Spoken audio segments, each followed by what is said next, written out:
Hi there, everyone. It is 1 o'clock on Wednesday. Welcome to the ACSA Legislative Lunch Break. I'm Naj Alikhan, ACSA's Senior Director of Marketing and Communications. We're so happy to have you with us on today's show. Go ahead and jump onto our chat. Say hello. Let us know where you're watching from and what's happening in your region. We got a big show for you today.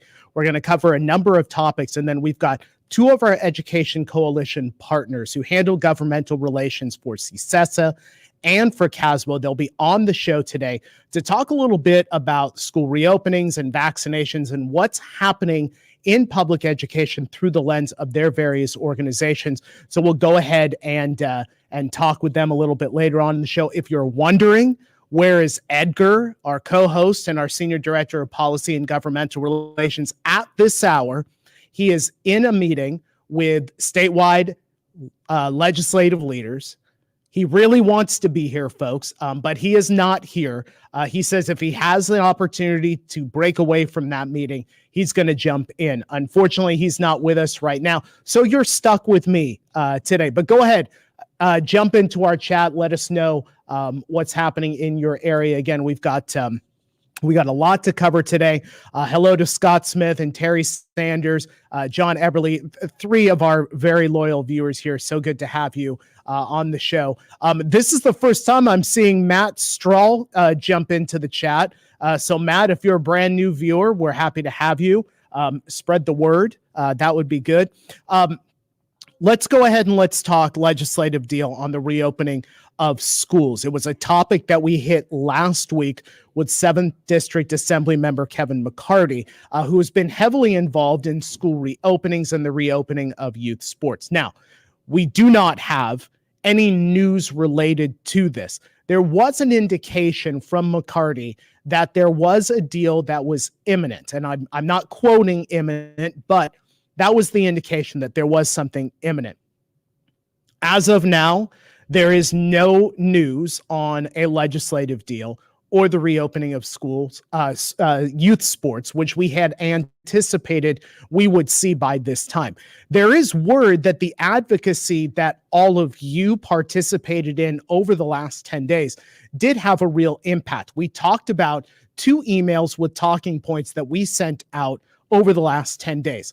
On the show last week, we talked about an advocacy effort, and then 1,700 ACSA members received a text message Wednesday evening about that advocacy effort. And apparently, all of you flooded lawmakers inside of the state capitol because now the discussions are still going on, and those talking points out there about vaccines, about the safe reopening of schools, honoring existing agreements, that has certainly made a difference. So if you were ever wondering if advocacy works, it certainly has. We're still waiting to find out what comes from there. Hello to Elena and Stan Rose Makara. So good to see you. Very happy to have all of you guys on the show today. Let's talk about 2 other topics today. LA Unified Superintendent Austin Buettner was on the show a few months back, and a number of topics we had with him, but he talked about school facilities being used for vaccine distribution. Pardon me. Many are doing it. If you have a district, if you work in a district or you're at a school that is part of a vaccine distribution, go ahead and jump into our chat because we're interested to hear about the successes and challenges you guys may be experiencing. But let me bring to your attention what's happening over at Natomas Unified School District, because they've taken on a real leadership role in the vaccination distribution. For those of you who don't know, Natomas Unified is just outside of Sacramento city limits. The district partnered with the county and with Urgent Care Now to host weekly vaccination clinics over at Natomas High School. A registration link was on the school district website. If you could use this word, they sold out of appointments on those vaccinations. There's actually going to be 3 such vaccination clinics. So if you've got a district or a school that is doing the exact same thing, go ahead and jump on our chat. Let us know how that's going. By the way, students pre-K through 2nd grade returning to Natomas Unified March 1st. Also, one last thing before we get to our guests. Last week, the Centers for Disease Control released some of their guidelines some of their thoughts and policies on reopening schools during COVID-19. As you know, CDPH has their own guidelines. The CDE has gone ahead and done a comparison of the two, and they put it up on their website. So right now, we're going to have Gianna Miller, our social media whiz, go ahead and jump in and put that on the chat. It is a link to that comparison. It's a 2-page comparison. CDC guidelines, CDPH guidelines. You can see them for yourselves. You can see the comparison. Definitely some interesting information. Okay. Guest time. Remember, jump in on the chat. Let us know where you're watching from today. Obviously, very happy to have all of you. As you may know from the beginning of the show, Edgar in a statewide meeting right now. Hopefully, he'll be able to jump on with us a little bit later on. So let's go ahead and bring in our guests today. Sara Bachez is the Chief Governmental Relations Officer for the California Association of School Business Officials. Derick Lennox is the Senior Director of Governmental Relations and Legal Affairs from the California County Superintendent's Educational Services Association. For those of you who like the alphabet soup, that is public education in this state. Sara is from CASBO. Derick is from CCSESA. So just keep that in mind as we move forward. Also, both ACSA alumni, and we'll give them a hard time about that a little bit later on in the show. Welcome to both of you. Let me start off with this question with respect to your organizations. What are your members saying about the current situation with school reopenings and what's happening at the Capitol? Sara, we'll start with you and your reflections from members. Good afternoon. Thank you so much for having me and allowing me still to have a space at ACSA. I grew up at ACSA, and I'm very proud of all of the hard work that we do in collaboration. Initial reaction since December 28th, when we first found out of this proposal, is it is relieving to hear that there is an infusion of funding in the current year. That the economy, despite what we know our low-income and disadvantaged communities are going through, at the statewide level, it has translated into seeing additional resources. So in a way, we are hearing and we're seeing that there will be resources available as we start to scale up testing, as you start trying to figure out, well, what's the method in terms of how to come back and scale that phase-in approach at your local level. There'll be resources at the state and at the federal level.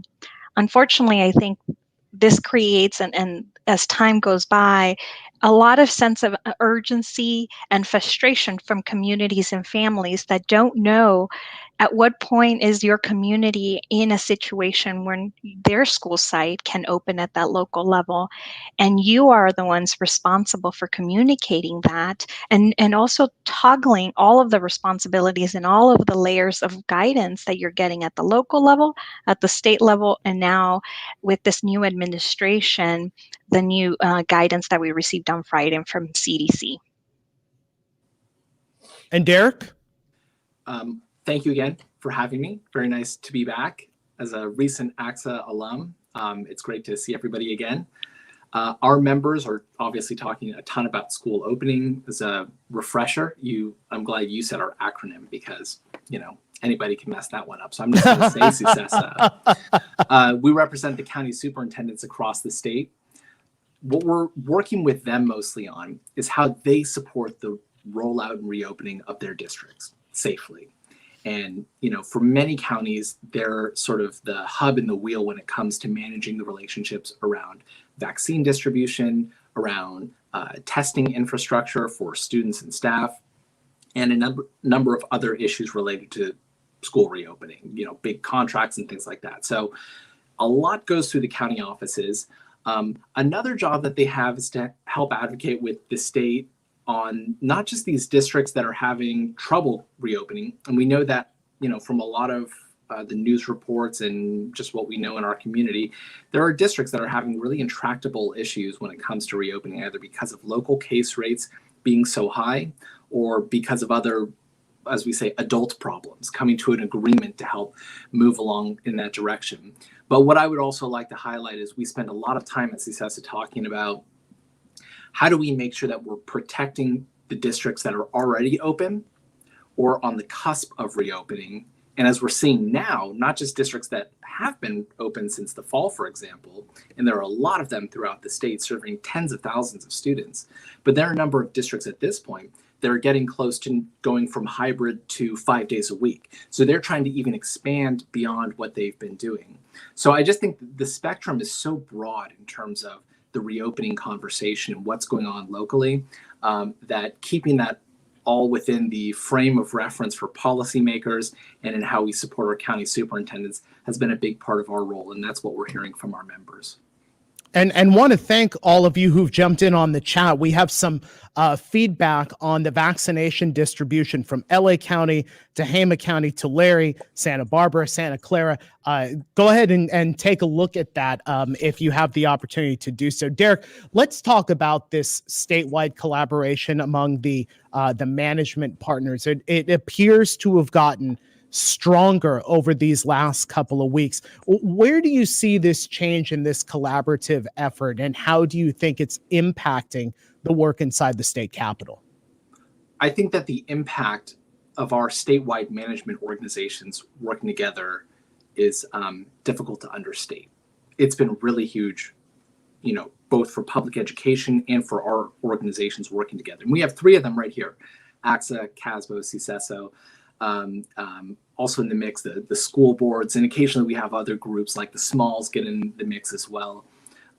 So I'll tell you why I think it's so important, though, and where it came from is, even though it does predate me here at CCSESA, when the pandemic hit, things were changing so quickly, from the statewide shutdown to how do we reopen to what are the rules and the tiers and the colors, and things were changing on a week-to-week basis.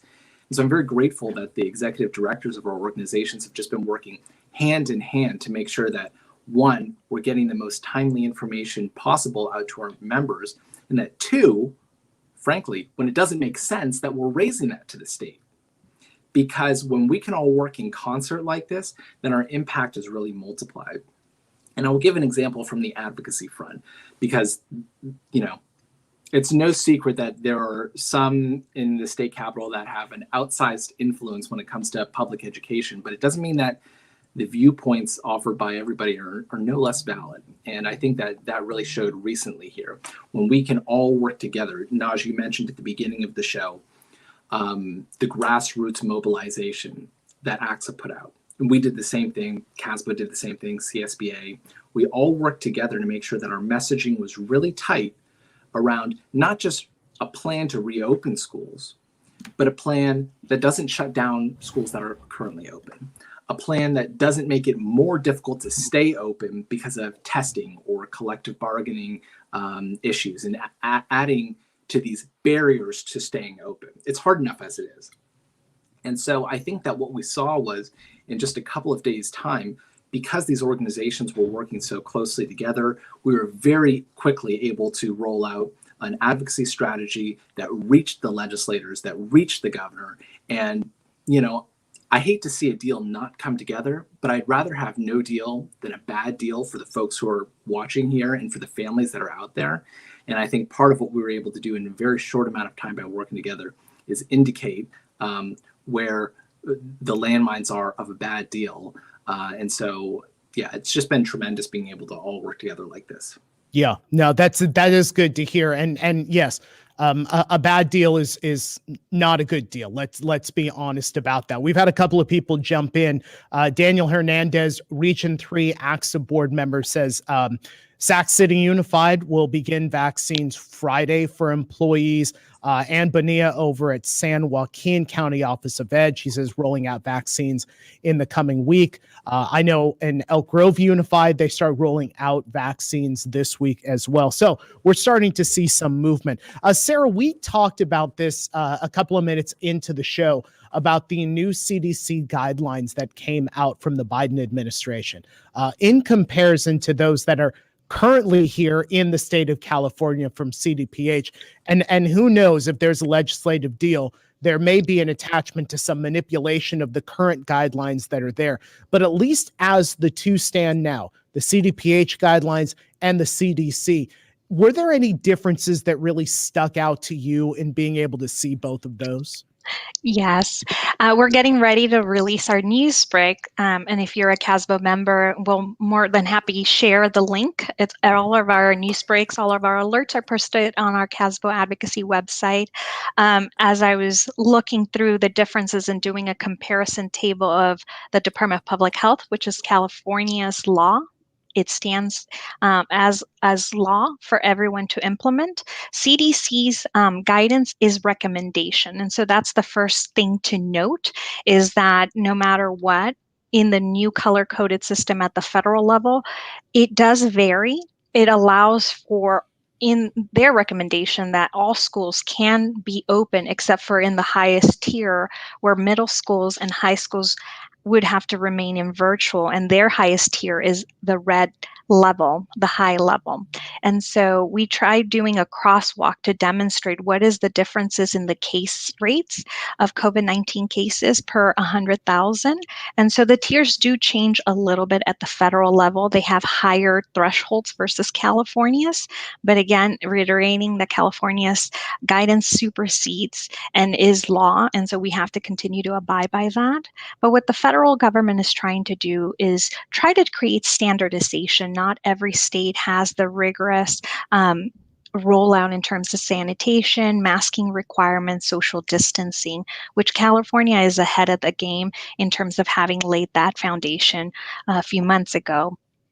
And so what we've noticed here is that I think, again, the federal government's trying, as they're setting out their campaign to provide additional resources for schools to reopen. In their statements, they do say that screening, testing, and vaccines is not a condition to opening, that they don't think that, unlike our labor colleagues that have made a vaccine requirement a condition of reopening, the federal government does not think at this time that that should be what hinders the ability for school districts to open. And so we're happy to share our information once we release it. We know it's a lot of changes going to our folks on a daily basis is what it seems like, but we're really glad that we're all working together to try to provide you with the latest information and that we're in sync. And so what we're hearing too is that the legislature wants to make sure that they have conditions for reopening and that it's tied to coming back. But we also recognize, as your advocates, is what will support those efforts and to make sure that you have the structures and the supports needed so that you could scale up testing. And as many of you have mentioned in the chat, vaccine is not an option that everyone has at their disposal. And so you're all working with those suppliers and providers. And what our organizations have done just last week is submit another statement to the vaccine task force, letting them know that we need state leadership in prioritizing the vaccine distribution for education and education staff to access. I think the word, Sara, that we can summarize is fluid. Everything remains fluid. I think that's probably the best way we can summarize it. Derick, this is something that I think Edgar would be on top of wanting to hear what everybody's lens is on reopening negotiations at the Capitol. At the top of the show, we talked about how we had 7th District Assembly member Kevin McCarty on the show last week. We were hearing a deal was imminent. A week later, we're still waiting for it. What's the latest that you're hearing, and how do you expect things to go over this next few weeks, next few days, maybe next few hours? What are you hearing out of the Capitol? Yeah, thanks. That's a good question. And I'll try to provide as many answers as I can, knowing as little as we do.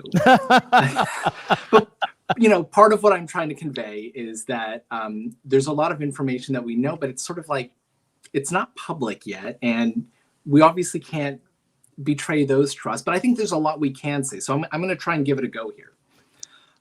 We know that the governor introduced his initial proposal at the very end of December, right? We all know this because we were in the middle of our breaks enjoying ourselves after a really hard 2020. And then we got that laid on our lap before we could come back on January 5th. Okay, so that's what happened then. We all analyzed it and thought, this probably isn't going to help us, right? We've got the asymptomatic testing requirements. We've got all this new CDPH guidelines that are coming online. It's going to be really difficult to open during the circumstances. And, query whether we want to even go for the grant amounts if we think that we're going to spend it all on just testing alone. So, needless to say, our organizations didn't find it the most helpful opening salvo, but that's what it was. It was just an opening. So in comes the legislature. The legislature is very receptive to hearing what we have to say, providing thoughtful statements during their budget hearings on this, highly critical of some of the same things that we were critical of when talking to the Department of Finance and others. So it appears the conversation is going well. And then as of last week, and this is what triggered all of our advocacy efforts that we've been mentioning earlier, it really appeared that what we were hearing the legislature send to the governor's office as their response was perhaps less helpful than the original proposal, because all of a sudden now we're stacking in other elements as well. And our whole point of view was keep it flexible, keep it safe, work with your local health officers to make sure that what you have locally is going to not just be safe, but actually open schools. So this has been our whole criteria, right? It's not labor versus management or anything like that. We're all thinking about this from the same lens of safety and equity and all of these characteristics. It's about, does this safely open schools or doesn't it open schools? And so as a part of that metric, by the time that we got to the legislature and the governor actually getting into conversation, it was very clear that the parties had sort of shifted in terms of their own viewpoints.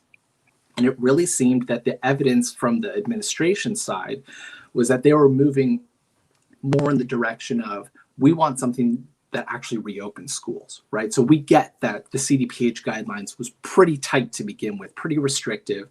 Maybe we need to loosen that up, provide a release valve on some exemptions, which we can talk about a little bit later.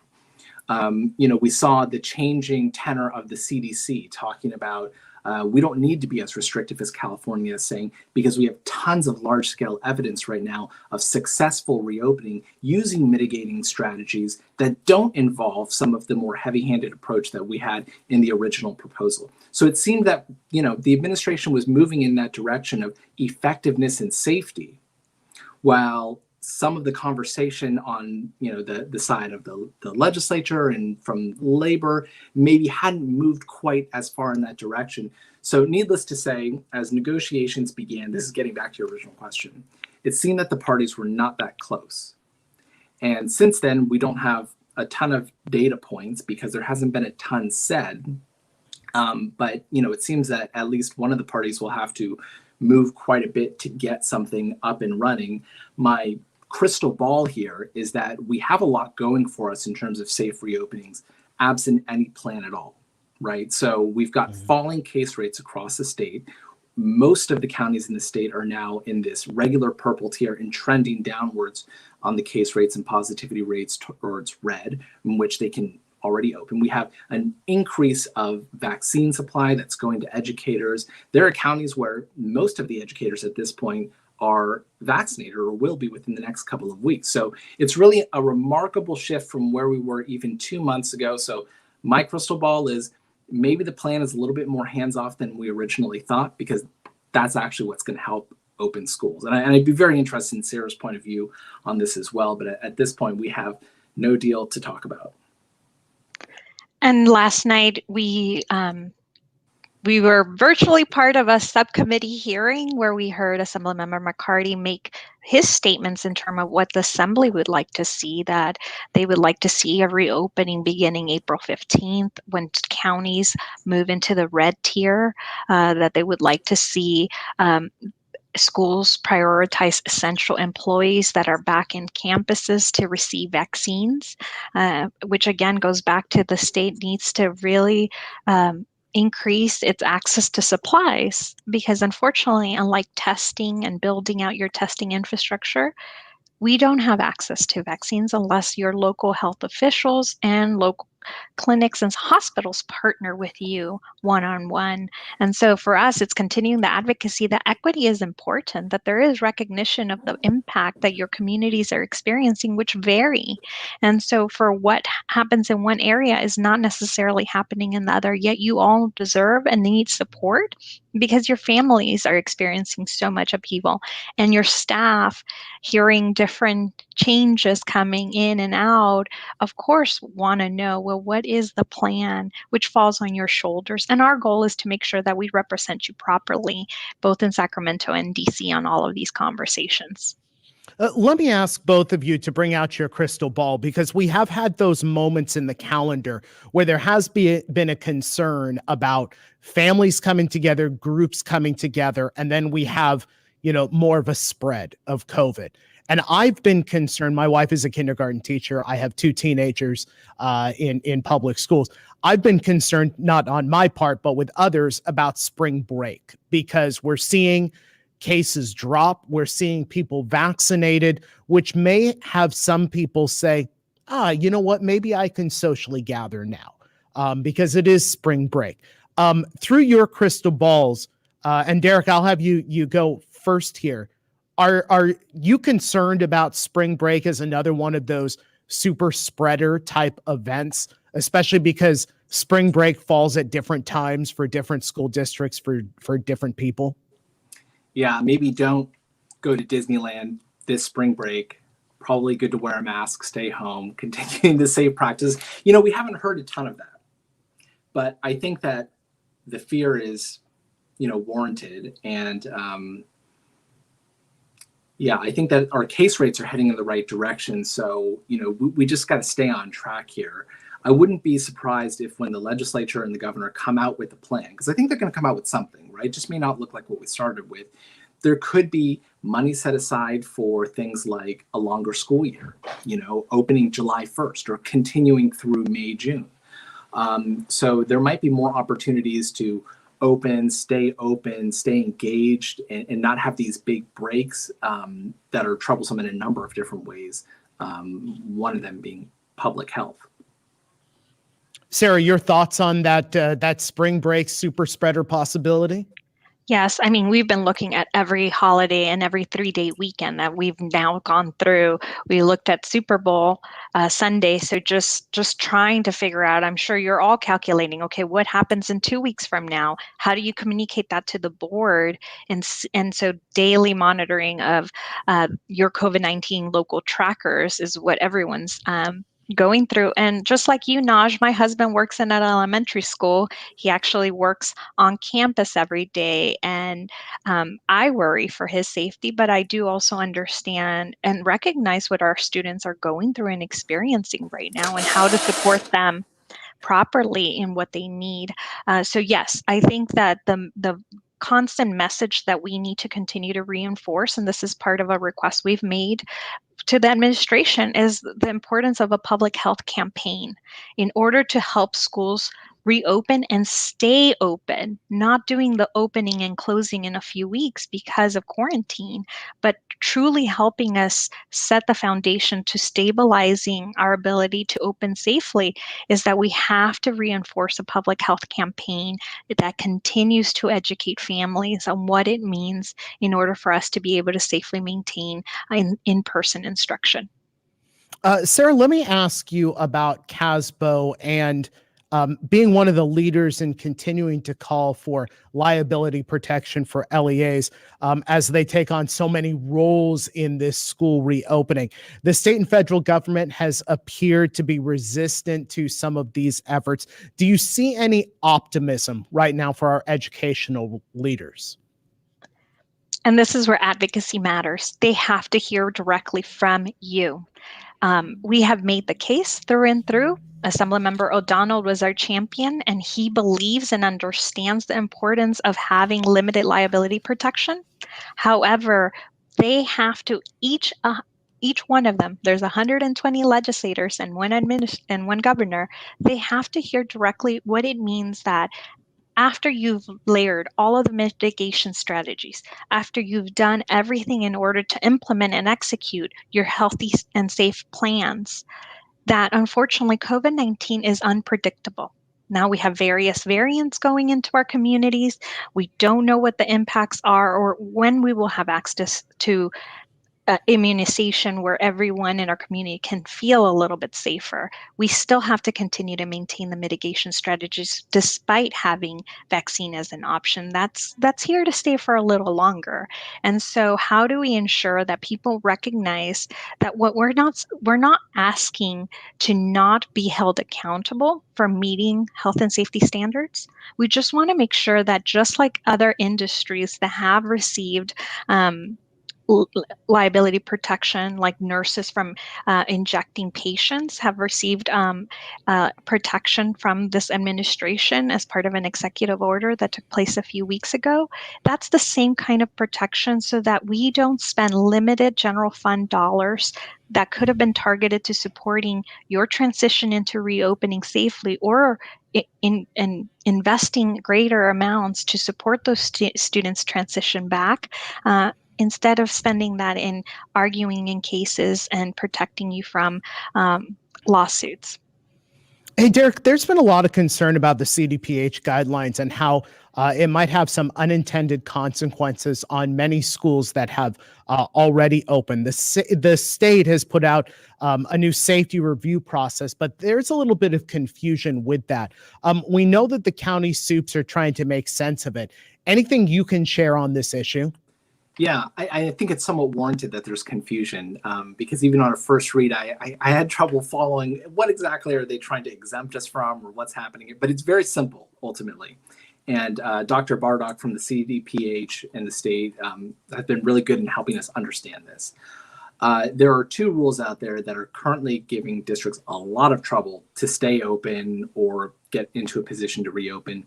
And the first is on the 6-foot distancing. Before it said, this is before January 14th. The guidance was 6 feet distance between students and staff as practicable. So many districts took that and ran with it and said, well, 4 feet is practicable here. 3 feet is practicable here. And as long as they were showing results in terms of safety, they weren't modifying that back up to the 6 feet. Well, the new rule takes it from 6 feet as practicable down to 4 feet and never less than 4 feet. That's a problem for those schools that are already in, an open scenario. So the new flexibility that's allowed here is to say, okay, we're willing to grant you the flexibility on the 4 feet, but you have to be able to demonstrate ongoing safety here. And there's a very similar one for the reopening phase in. Maybe you hit pause because of the surge in January, but you had some students coming in. The state doesn't want to stop you from continuing that process now that the surge has died down. And just one editorial comment on the school safety review process that we have now is I think it's very heartening that what we're seeing from the state is an acknowledgement that their first cut on this, right, that the guidance didn't quite hit the mark, and they're modifying and amending based on feedback from the field. And I think given the changing circumstances, just bringing that humility to it, that understanding that in practice, not everything works like it does on a paper document is really heartening. So I look forward to seeing more of these course corrections as we try to work together with the state to create safe classrooms. And as we cross the bottom of the hour here, I want to try and map this out for our viewers. Okay, so Derick was he is a member of the ACSA alumni. Sara, a member of the ACSA alumni, and now I'm going to take it a step further. Derick's boss, Karen Staff Walters, the ED over at CCSESA, is also ACSA alumni, and CASBO Executive Director Tasha Davenport, also ACSA alumni. So what I'm trying to map out here are the behind-the-scenes stories shared by the two of you with your executive directors. Are they as good as I expect they are? Sara, we go have ahead and answer that question. We have so much fun with ACSA, and I think what's beautiful is to see the growth and just the launch of our personal careers starting at ACSA. So I really am thankful for everything that I got to learn there. I just think that there's a reason why you see this sort of ACSA network here, and that's because ACSA recruits really good people, and I say that without being self-serving here. There you go. See, really good.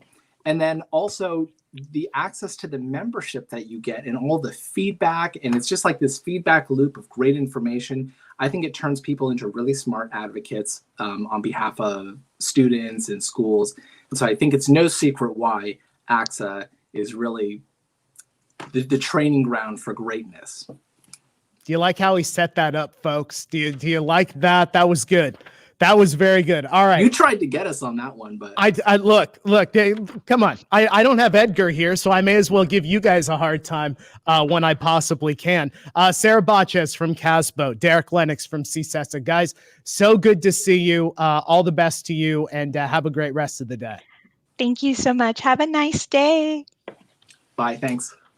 All right, my team back there, you'll notice, folks, that all of a sudden my studio came pretty dark, and I would jump up and down, but then you're going to see that I'm in a pair of jeans, so we won't even discuss that. All right, so my staff behind the scenes is telling me that there's, oh, look at that.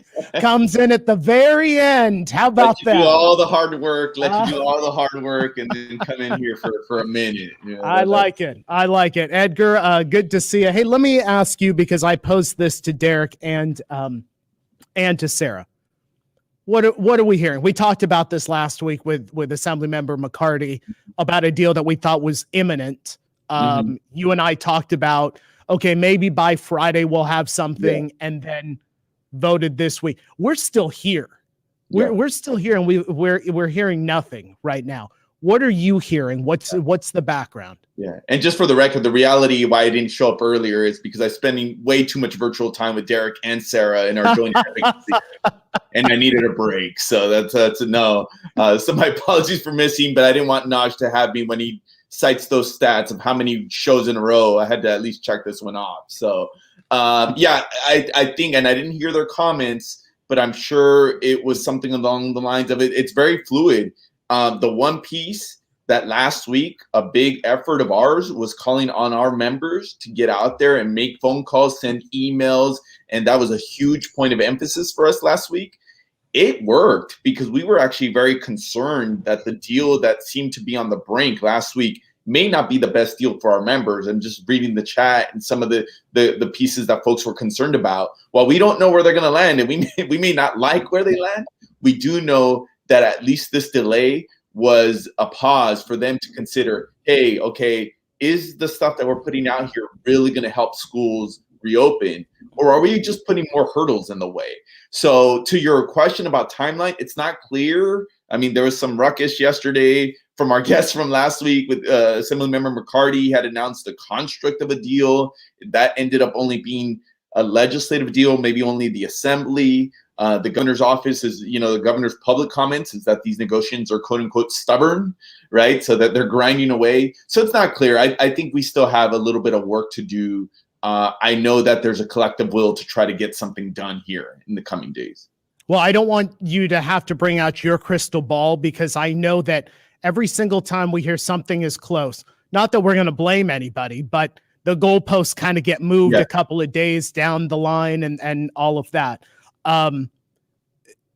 Do you foresee within the next week we have something on? I think if something is going to get done, I think that's a safe assumption that there will be. If I had to guess, I can't imagine, if just doing the political analysis, these are all leaders from the same party. Yes, there's a lot of political pushback. I know some of our friends, other stakeholders, may have some different perspectives on some of these issues, and there's definitely a push-pull here. If I had to guess, if I had to go on a limb, I do think that by the time we get here next week, now don't go and play this next week. Nah. you goaded me into it, and I did it. I think that they'll have something done by next week. Hey, listen, when you miss the first 32 minutes of this show, I'm going to go ahead and set you up as best as I possibly can. I fell for it. All right, Edgar, good seeing you. Hey, thanks for doing all the work today. Appreciate it. Appreciate you jumping in. Folks, thanks so much for being with us here today on the ACSA Legislative Lunch Break. We're back next Wednesday. Edgar will be here for the whole show because I'm going to force him to do it. I'm going to force him to be at his computer for the whole show. Edgar, we'll see you next Wednesday, folks. We'll see you next Wednesday.